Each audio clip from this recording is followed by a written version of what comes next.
We have our thermometer on the back side. Start off with our first one. Hi everyone. Today Mary and I are coming with you to do some ribs. Some delicious baby back ribs. We're going to be using the Pit Boss at 250 degrees. So let's go ahead and get it put in there. No. Just stay back. So, safety's sake, I'm keeping her back out of the way. But what we're going to do is we're going to go ahead and slide these ribs right on in. So I'm going to take the first one.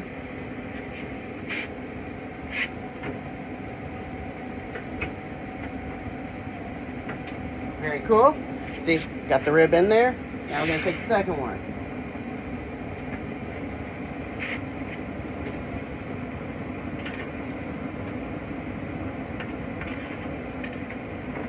Cool. Alright, so now that we got that in, what we need to do is we need to make sure our probe leads come up and over the top. We have our thermometer on the back side. We're now going to close the door so that these can start cooking. They're going to be delicious. They're going to sit in there for about 3 hours at 225 degrees, and they'll be ready in about 4 o'clock to 5 o'clock. Hey everybody, we're back. We're going to be going ahead to put some Stubbs hickory bourbon barbecue sauce on top of our baby back ribs. And let it sit there for a little bit longer and cook it on so that it makes this all nice and crisp. Let's get to it. So we're going to go ahead and open this up. Pull it nice and open. Alright, so let's get on up and in here. So, as you can tell, they're looking very well done, very well cooked. They're doing great. They got to be in there for a while longer though. So what we're going to do is we're going to go ahead and pull these out one at a time.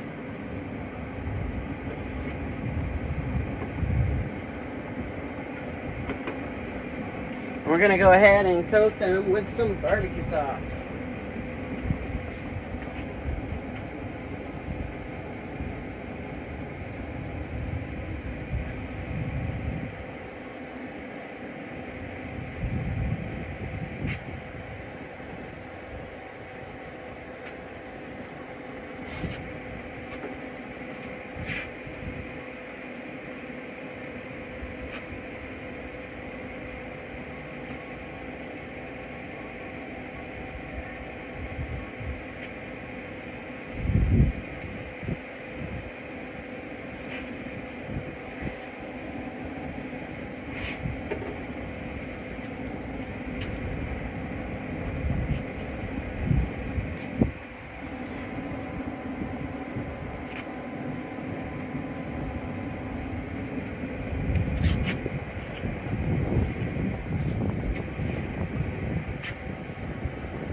Now while we have it open, we also want to go ahead and check our water tray on the very bottom. Make sure we're still full of water. Got plenty of water in there for right now, so we're going to go ahead and close it up.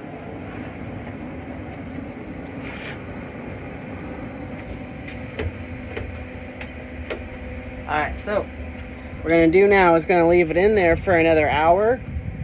That way it can harden it up, cook it the rest of the way, and it'll be perfectly safe and delicious to eat. Hey everyone, so the ribs have finished cooking. First thing we're going to do is going to unplug the machine. Boom. The machine has stopped running. Makes it so that we can now pull the ribs out safely. Go ahead, grab yourself an oven mitt. Let's go ahead and open it up. Okay. We're going to start off with the bottom one.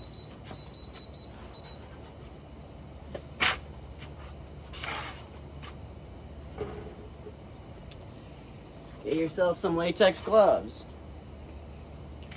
Let's go ahead and put these latex gloves on. Double check, make sure we're recording. Yep, cool. Now the reason why you want to put the latex gloves on is so that you can pull out the probes. Go ahead and just stick those up and let them hang. Probes are going to be hot, so be careful.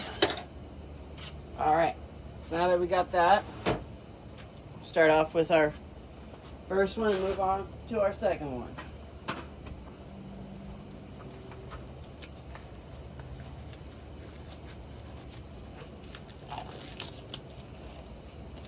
Alright. Get yourself an aluminum foil tray that you're ready to put the ribs into. Ribs are just a hair bigger, that's okay. We'll fix that when we cut it up. So, go ahead and set these up here.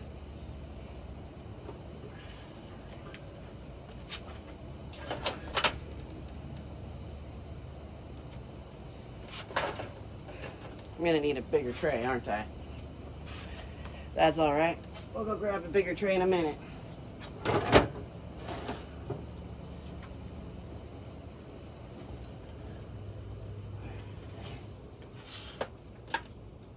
Oh, that is amazing.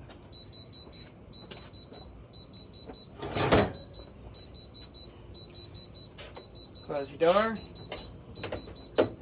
Then I'll see you guys inside. Starting? Yeah.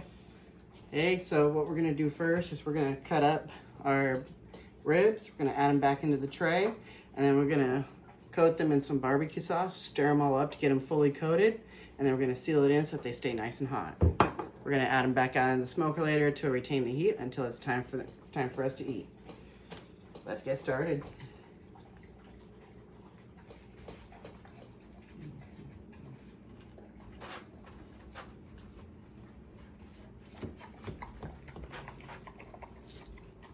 You're okay. Eat your food. Oops. This is what I'm doing. That way I can see where to cut.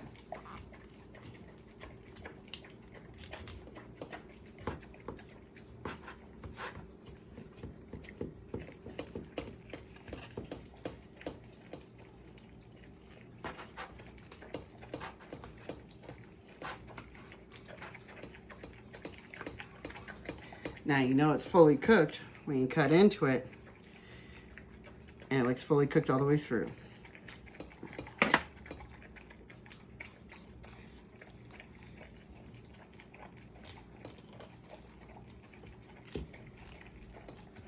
Best part is it's going to continue to cook and cure as it sits and waits in the smoker for it to be time to eat. Really? Mary. Sorry.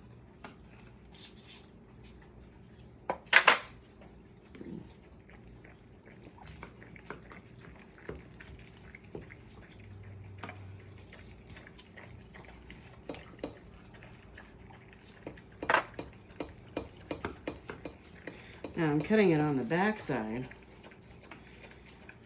Why? Instead of the front side. Why? Because back here you can see the location of the ribs. Makes it easier for cutting. Most of the time.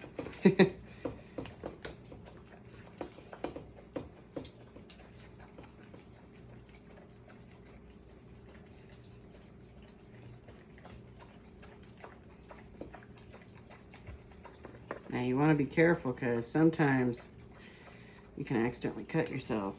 Haven't yet, but you want to be cautious when using a knife. There we go. Beautiful pieces. It's going to be amazing and delicious when it's done.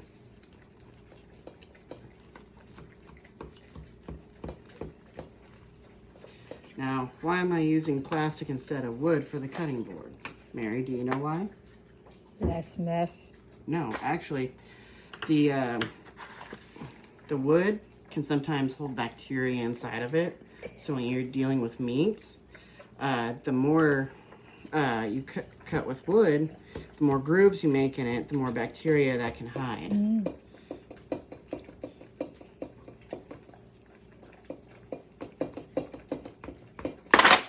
Ooh. The dog would have gotten a very good meal right there. So as you see, we have some really good pieces coming off this.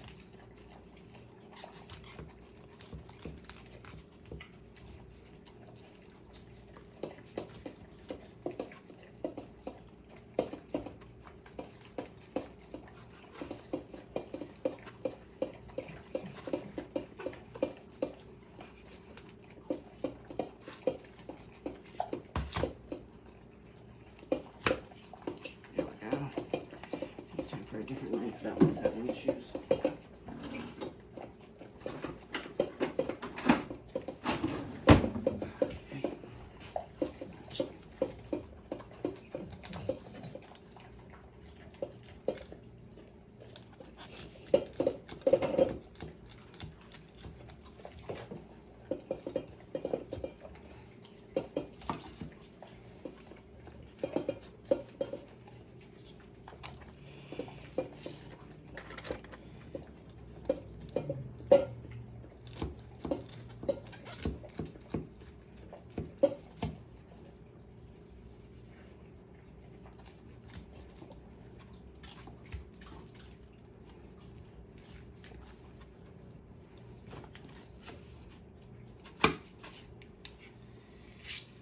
Gorgeous piece of meat. I'm excited for whoever gets to try it.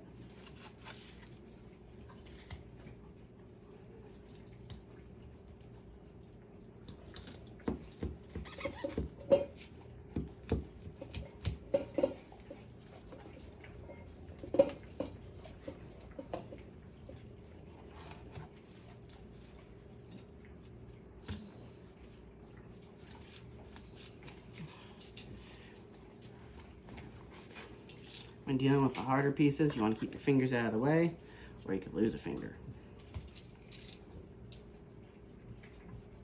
So there's our bone over here.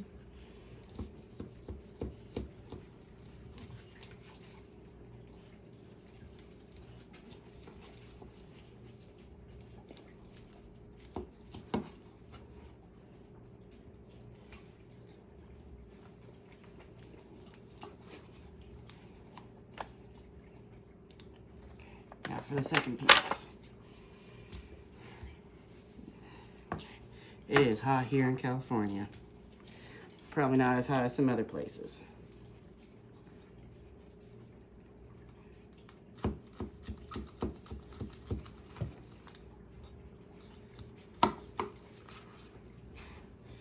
We cut this in half.